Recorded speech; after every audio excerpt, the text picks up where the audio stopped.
నమస్తే. ప్రస్తుతం మనం చిక్కడపల్లి లైబ్రరీలో ఉన్నాం. సో చిక్కడపల్లి లైబ్రరీలో ప్రధానంగా ఏదైతే నిరుద్యోగులు ఎవరైతే ఉన్నారో అందరూ ప్రెస్ మీట్ అయితే పెట్టడం జరిగింది. సో కాంగ్రెస్ ప్రభుత్వం వచ్చి దాదాపుగా 2.5 సంవత్సరాలు అవుతుంది. 100 రోజులు ఇస్తా అన్న 2 లక్షల ఉద్యోగాలు కావచ్చు, జాబ్ క్యాలెండర్ కావచ్చు, దాదాపుగా 2.5 సంవత్సరాల వరకు కూడా గాలికి వదిలేసిన పరిస్థితి అని చెప్పేసి వాళ్ళు ప్రభుత్వం వచ్చినప్పటి నుండి కూడా ప్రభుత్వంపై పోరాడుతామన్నారు. సో రాబోయే రోజుల్లో అయితే June 2 వరకు నోటిఫికేషన్ కానీ ఈ ఖాళీలో ఉన్న పోస్టులన్నీ భర్తీ చేయకపోతే ప్రభుత్వంపై పోరాటం అనేది కొనసాగుతూనే ఉంటుంది అంటూ కూడా పెద్ద ఎత్తున డిమాండ్ చేస్తూ ఉన్నారు. దీనికి సంబంధించి పూర్తిగా మాట్లాడించే ప్రయత్నం చేద్దాం. మనతో పాటు నిరుద్యోగి బాలకోటి గారు అయితే ఉన్నారు. అన్న నమస్తేనే. చేయండి, మరి కాంగ్రెస్ ప్రభుత్వం వచ్చిన తర్వాత నుండి ఇప్పటివరకు దాదాపుగా 70-80 వేల పోస్టులు ఇచ్చినామని చెప్పి చెప్తా ఉన్నారు. సో కేవలం కొంతమంది ప్రతిపక్షాల మాయలో పడే ప్రభుత్వంపై పోరాటం చేస్తూ ఉన్నారని చెప్పేసి ప్రభుత్వం నుండి వస్తున్న వాదన. సో ఏం చెప్తారు? అవును కదా, మేము ప్రతిపక్షంలో వాళ్ళ ట్రాప్లో పడి మేము ఈ నిరుద్యోగులం అందరం కలిసి ధర్నాలు చేస్తున్నాం అంటున్నారు కదా. మరి ఆ రోజు మీరు ప్రతిపక్షంలో ఉన్నారు కదా, ఆ రోజు మీ ప్రతిపక్షంలో ఉన్నప్పుడు మీ జాతీయ నాయకుడు మిమ్మల్ని నమ్మపోతే, ఈ రాష్ట్రంలో ఉన్న కాంగ్రెస్ పార్టీ నాయకులు నమ్మపోతే ఢిల్లీ నుంచి మీ రాహుల్ గాంధీని జాతీయ నాయకుడిని ఇక్కడ తీసుకొచ్చారు కదా. మరి ఆ రోజు మీరు ప్రతిపక్షంలో లేరా? మరి ఈ రోజు వాళ్ళు ప్రతిపక్షం వాళ్ళు మమ్మల్ని చేపిస్తున్నారా? మా బాధల్ని వాళ్ళు చేపిస్తున్నారా? మా బాధ మా కడుపు కాలుతుంటే, మా బాధని మీరు ఇచ్చిన హామీ 2 లక్షల ఉద్యోగాలు ఇవ్వండి సార్ అని మేము వేడుకుంటుంటే మీరు ప్రతిపక్షాల ట్రాప్లో పడవద్దని చెప్తుంటారా? మేము ప్రతిపక్షాల ట్రాప్లో పడుతున్నామా? మరి ఆ రోజు మీ ట్రాప్లో పడ్డామా? మీరు ప్రతిపక్షంలో ఉన్నప్పుడు మీ ట్రాప్లో పడ్డామా? అంటే ఇది మీరు చేస్తేనేమో సత్యమో, వాళ్ళు చేస్తే అసత్యమా? ఇది ప్రజాస్వామ్యమేనా?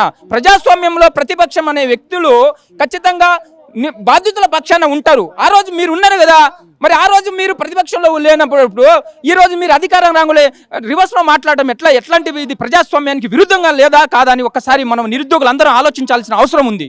అంటే ప్రభుత్వం అధికారం రావడం కోసం ఇన్ని ఖాళీలు ఉన్నాయని చెప్పడం జరిగింది. 100 రోజుల్లో చేస్తా అన్న జాబ్ క్యాలెండర్ కావచ్చు, 2 లక్షల ఉద్యోగాలకు సంబంధించిన ఖాళీలో ఉన్న అన్ని పోస్టులు రిలీజ్ చేస్తా అని చెప్పిన ప్రభుత్వం మరి ఇప్పటిదాకా ఎందుకు మరి దాని గురించి ఎలాంటి ఆలోచన చేయట్లేదు, ఏం చెప్పట్లేదు అంటే ఏం చెప్తారు? వాళ్ళు అనుకుంటారు ఏంటంటే మాకు ఈ 30 లక్షల నిరుద్యోగులు వీళ్ళ ఓట్లు మనకు అవసరం లేదు, మేము ఖచ్చితంగా వీళ్ళని మేము ఏది అడితే అది నమ్ముతారు అని వాళ్ళు అనుకుంటారు. ప్రభుత్వం అనుకుంటుంది బిడ్డ, పక్క దేశాలు చూస్తున్నారు, పక్క రాష్ట్రాలు చూస్తున్నారు. రేవంత్ రెడ్డి గారు మీరు కేరళ పోయి మీరు ఇచ్చిన 6 గ్యారెంటీలు మేము తెలంగాణలో అమలు చేస్తున్నామని కేరళలో పోయి మీరు సాధులు పలుకుతున్నారు. ఇక్కడ మీరు 6 గ్యారెంటీగా 6 పాయింట్లు కూడా ఇంప్లిమెంట్ చేయలేదు. ఖచ్చితంగా ప్రజలు గమనిస్తున్నారు, నిరుద్యోగులు గమనిస్తున్నారు. నిరుద్యోగ మిత్రులారా, ఒక్కసారి మీరు చూడండి. ఎందుకు మనకి 2 సంవత్సరాల కంప్లీట్ అయ్యి 3వ సంవత్సరం నడుస్తుంది ప్రభుత్వం వచ్చి.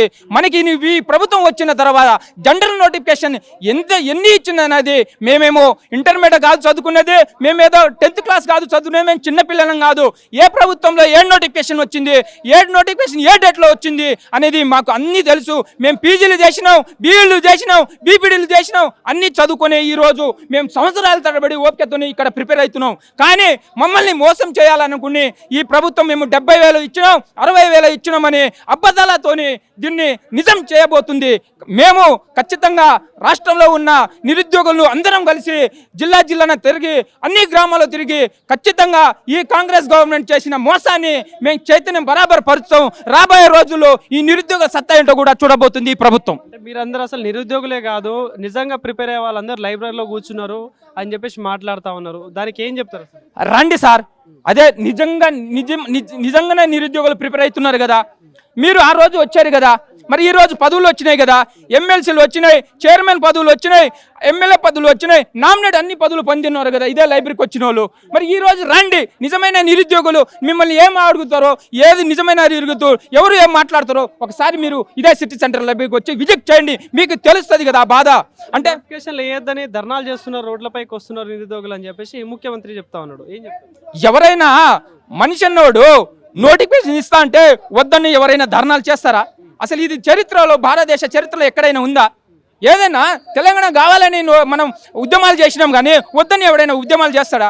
వాడు ఉద్యమ ద్రోహి అవుతాడు కదా, నిరుద్యోగుల ద్రోహి అవుతాడు కదా, వద్దని నోటిఫికేషన్ వద్దని చెప్పేటోడు. అట్లా ఎలా మాట్లాడతారండి?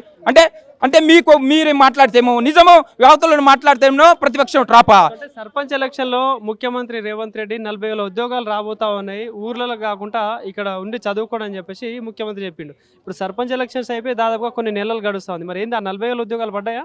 సార్ సర్పంచ్ ఎలక్షన్లు ఎట్లా సార్? సర్పంచ్లో మీ బీ ఫామ్ మీద గెలవరు సార్. వాళ్ళు స్థానికంగా గ్రామాలలో బంధువులు మిత్రులు దాని బలగంతో గెలుస్తారు సార్ సర్పంచ్ ఎలక్షన్లు. మీ కాంగ్రెస్ బీఫామ్ మీద కాదు, పార్టీల బీఫామ్ మీద సర్పంచ్ ఎలక్షన్ నడవవు. మీకు 40,000 ఉద్యోగాలు రిలీజ్ చేస్తా అని చెప్పడం జరిగింది కదా ప్రభుత్వం.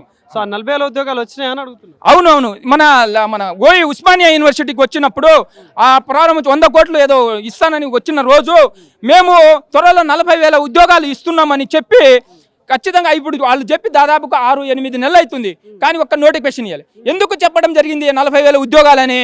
ఒకవేళ మేము ఇది ముందు రోజు 40,000 ఉద్యోగాలు చెప్పకపోతే మాకు ఉస్మానియా యూనివర్సిటీ ఎన్సీసీ గేట్ కూడా ఈ నిరుద్యోగులు ఈ విద్యార్థులు దాటారనే ఉద్దేశంతో భయంతో వీళ్ళు ముందు రోజు మీడియా ద్వారా కానీ పేపర్లో కానీ అడ్వర్టైజ్మెంట్లు ఇచ్చి మేము ఉస్మానియా యూనివర్సిటీ వేదికగా 40,000 ఉద్యోగాలు ఇవ్వబోతున్నామని చెప్పి దొంగతనంగా భయంతో వచ్చి ఆ వేదిక మీద నిర్వహించుకొని ఆ సభ నిర్వహించుకొని వెళ్ళిపోవడం జరిగింది. కానీ ఆ నిరుద్యోగ ఆ ఉస్మానియా యూనివర్సిటీకి జరిగిన సభకి ఇప్పటికీ 8 నెలలు 6 నెలలు అవుతున్నా కూడా ఒక్క నోటిఫికేషన్ ఇవ్వలే. అందుకే మేమేమంటున్నాం, ఈ నిరుద్యోగులకు మోసం చేసే ప్రభుత్వం, ఈ ప్రభుత్వాన్ని తగ్గిన బుద్ధి ఖచ్చితంగా చెప్పదలుచుకుంటున్నాం, ఖచ్చితంగా చెప్తాం. Thank you.